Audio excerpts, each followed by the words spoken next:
Mike, you were all primed and ready to go, weren't you, based on what we thought was going to happen? So what is your expectation now on firstly, how the remediation would have looked operationally before the ruling, and then what is changing given what we have heard?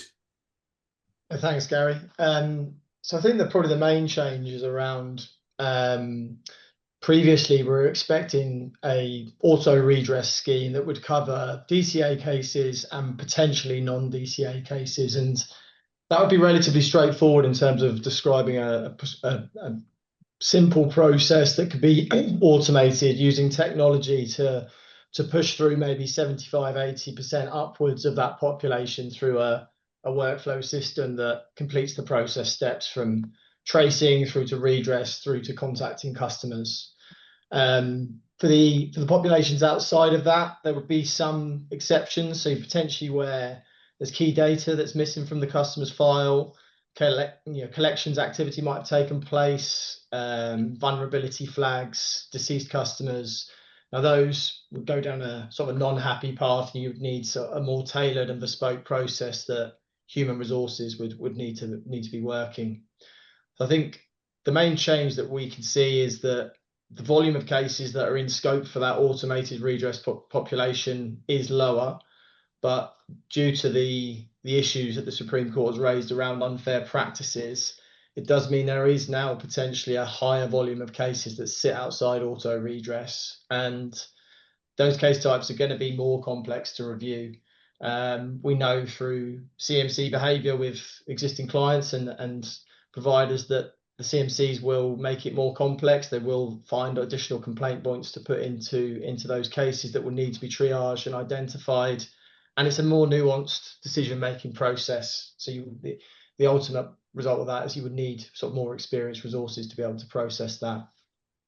I think the point there is that the redress cost to firms in terms of the payments they're making to customers is lower, but overall the potential for the remediation, the processing costs of the remediation is likely to be higher.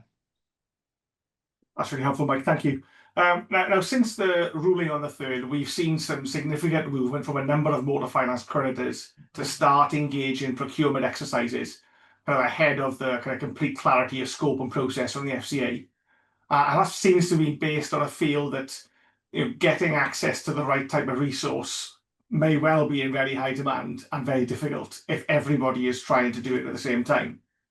So I want to run a quick third poll, if that's okay, to see how this audience is feeling about their readiness. What stage of planning are you at for what will obviously kind of inevitably result in a remediation and redress project?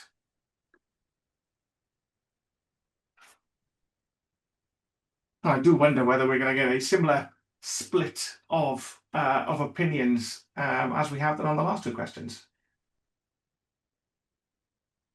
Thanks, Diane. I think that's probably covered us.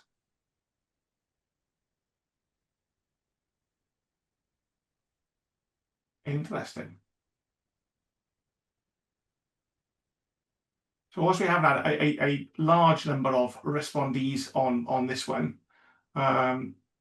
more than half not even started, and kind of most of the rest of you are kind of at the initial preparation stage. We are certainly seeing, I guess we would, because of the conversations we've been having, more of the people in the bottom half of that of that scheme, with a number of RFPs currently being worked on, and a couple of clients of ours who have been in this for a while. Well, that's great. Thank you, Dan. Now we talked a little bit about resourcing, but Mike, there's a lot of delivery organisations ready to move on these projects already. So be at the big four, some of the big legal firms with servicing arms, business process outsourcers, and kind of more specialised compliance consultancies and professional services business. Do they all have this kind of individual pool of qualified resources to deliver these projects, so they can be kind of spread out across the industry, or are they all fishing in the same associate pool? So I think the typical types of resources needed for sort of the more straightforward DCA process, you're looking at entry level case handlers, and the market is quite full in terms of that level of experience. But when you start getting into the complex work, looking at the unfair practices, it is more specialized and requires more experience in terms of assessing the fairness and customer circumstances and details around the sale. Um, we foresee that there's going to be a higher demand for those resources. All motor finance firms with a back book of these agreements will be affected, and there'll be lots of remediation projects up and running in the next 18 months. So we can foresee a bit of a shortage in the next 18 months of that resource, and whether that then impacts the cost of that may present a bit of a risk to the delivery of some projects.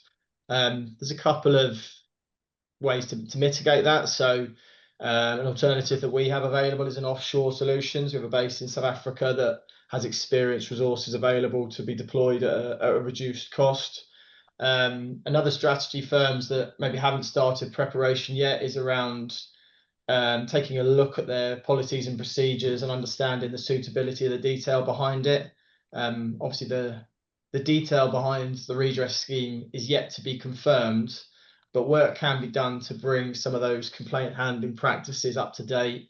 Having robust and thorough policies will mean that businesses are able to scale their operations much faster and potentially be able to use less experienced resources if those resources are supported by strong, detailed procedures to help them make the right decision.